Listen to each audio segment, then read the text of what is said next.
जब चर्चा चल रही होती है किसी भी श्रीमद् देवी भागवत में, तो सबसे पहले एक कथा कहने का एक परंपरा है, कथा कहने की। उस परंपरा का गुरुओं की परंपरा है, व्यास परंपरा है ऐसी कि उस कथा के बिना श्रीमद् देवी भागवत में प्रवेश नहीं होता। तो आइए उस कथा को हम लोग श्रवण करने का प्रयास करें। महात्म से पूर्व की कथा है ये। किसकी?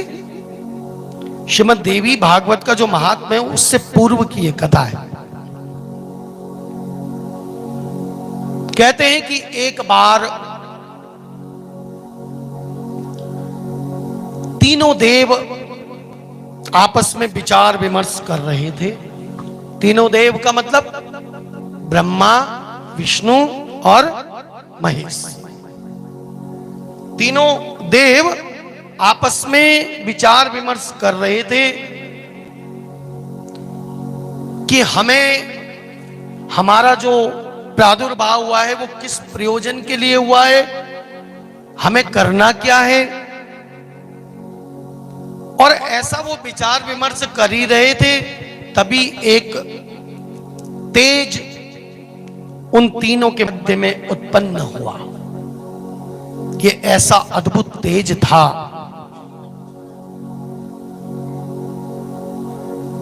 और उस तेज में से परांबा आदि शक्ति का प्रकाट्य हुआ। उसी तेज में से उनके मध्य में, और उस तेज में से जैसे ही परांबा आदि शक्ति भगवती जैसे ही प्रकट हुई, तो जो नारायण थे वो तो थोड़ा संकोच में चले गए। उन्होंने अपना सिर झुका लिया और ब्रह्मा जी ने उनको प्रणाम किया।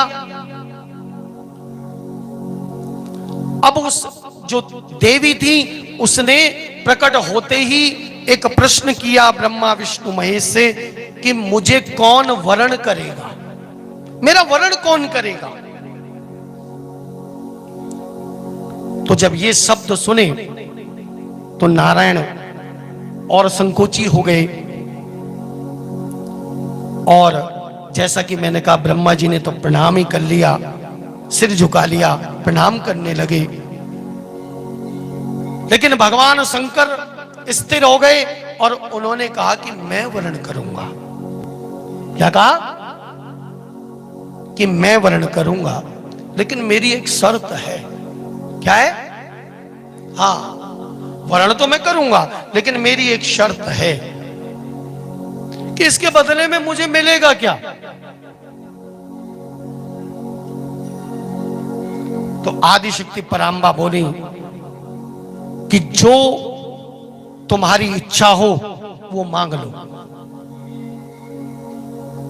अब भगवान शंकर ने जब ये सुना परांबा के मुखारविंद से, तो सोचने लगे, और जब उनकी दृष्टि गई परांबा के मुखारविंद पर, तो इतना अद्भुत तेज निकल रहा था उनके तीसरे नेत्र से।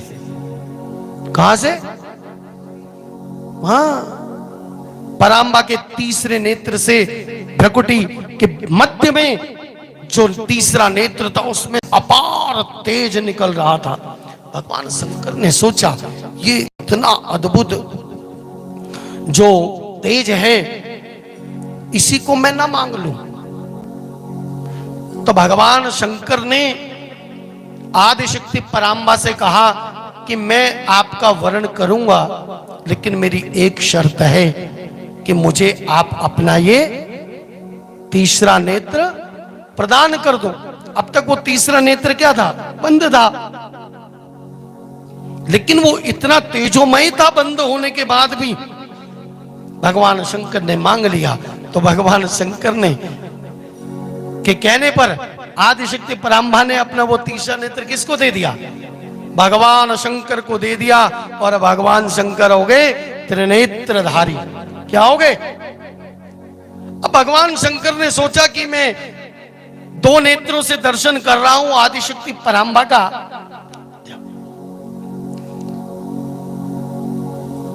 तो क्यों ना मैं अपना ये तीसरा नेत्र से भी मैं दर्शन करूं, क्योंकि उनको तो पता ही नहीं था ये तीसरा नेत्र ही क्या है, जगत का संहार करता है।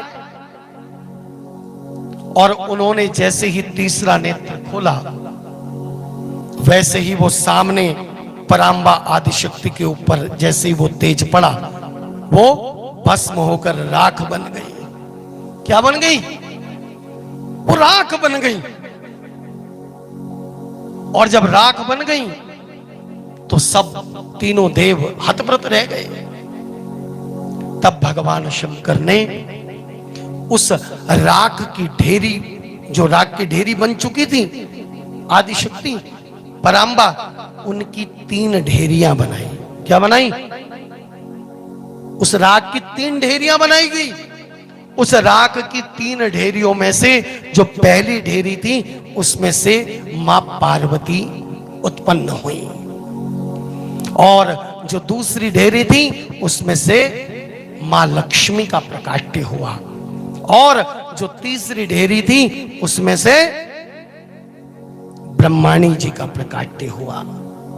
इस प्रकार वो जो आदिशक्ति परांबा 3 स्वरूपों में फिर शिव, ब्रह्मा और विष्णु जी के साथ उनकी अर्धांगिनी हो गई। बोलिए आदिशक्ति महामाई की जय। और एक बात, अब जब राख की ढेरी बना रहे थे ना भगवान शंकर, तो राख क्या हुआ? थोड़ा सा किस में रह गई? बोलो, थोड़ा सा हाथों में तो लग गई। तो उन्होंने क्या किया? उसको फूंक मारकर उड़ा दिया। तो संत लोग ऐसा कहते हैं कि उसी से स्त्री जाति का जन्म हुआ। किसका? क्या हो? कहते हैं उसी से स्त्री जाति का जन्म हुआ। तो कहते हैं कि स्त्री जाति अलौकिक है, वो आदिशक्ति परांबा में से ही उनका प्रकाट्य हुआ है। तो ये बड़ी अद्भुत एक कथा है कि कैसे आदिशक्ति परांबा, वो शक्ति कैसे फिर आगे 3 स्वरूपों में प्रकट हुई।